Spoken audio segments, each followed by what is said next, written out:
Thought I'd take opportunities to show you around a customer's orchard that I'm working at today. Some of the fruit trees they're mainly apple trees, but they do have pears as well. And this one here is called a medlar tree. It's an old English type fruit tree. These are the fruits, sort of a bit weird looking. They also get called monkey's bums for obvious reasons. So you can see them there.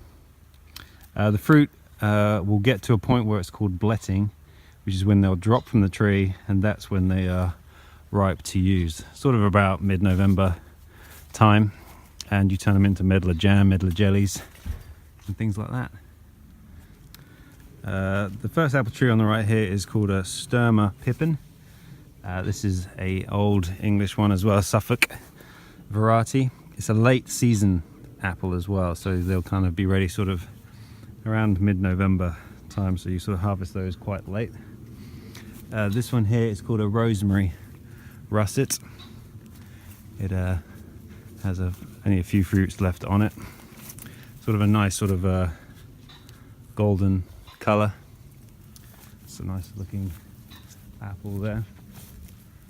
This one over here is called a Queen's Cox, and so it's a very good apple. Sort of has a red colour to it. And the one next to it here is a Blenheim orange. They're a big size fruit. You can sort of see the size of the fruit compared to my hand. The tree you can see here is known as a winter banana apple tree. Not very common, not very found, but they do hang, as the name suggests, all winter. And they're sort of look a bit sort of like a discovery in the fruit colour.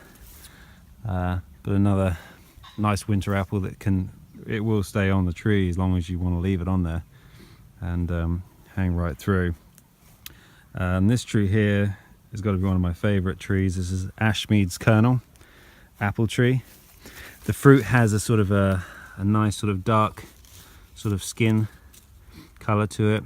Beautiful flavour. It's kind of a blend between sort of, has a twang sort of taste when you first bite into it, but then as it stores really well, it kind of takes on a sort of almost like a pear drop flavour. But that's another great apple variety to grow. So Ashmead's Kernel. This apple tree is called Howgate Wonder. It has, as you can see, exceptionally large fruit on it, and it's another great dessert apple. Sort of mid-season though, sort of end of September, beginning of October. So there's only a few that are left on these now. And the one next to it here is known as a Dr. Harvey. Sort of has smallish fruits in comparison. But yeah, so that's the Dr. Harvey tree. This tree here that you can see that has no fruit left on it because it's the early season is a discovery.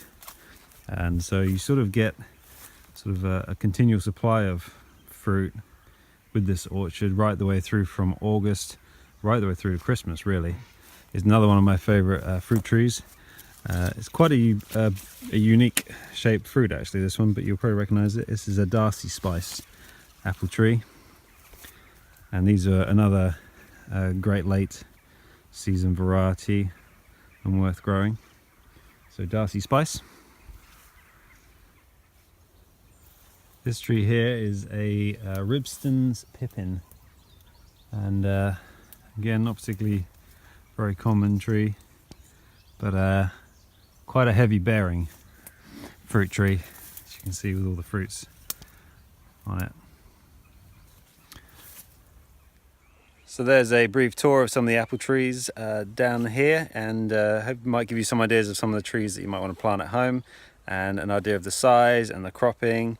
And so it's worthwhile looking, not just going for the bog standard fruit trees that are out there, but have a look and see what really varieties that you like taste wise and plant those. Anyway, take care. This is Chris.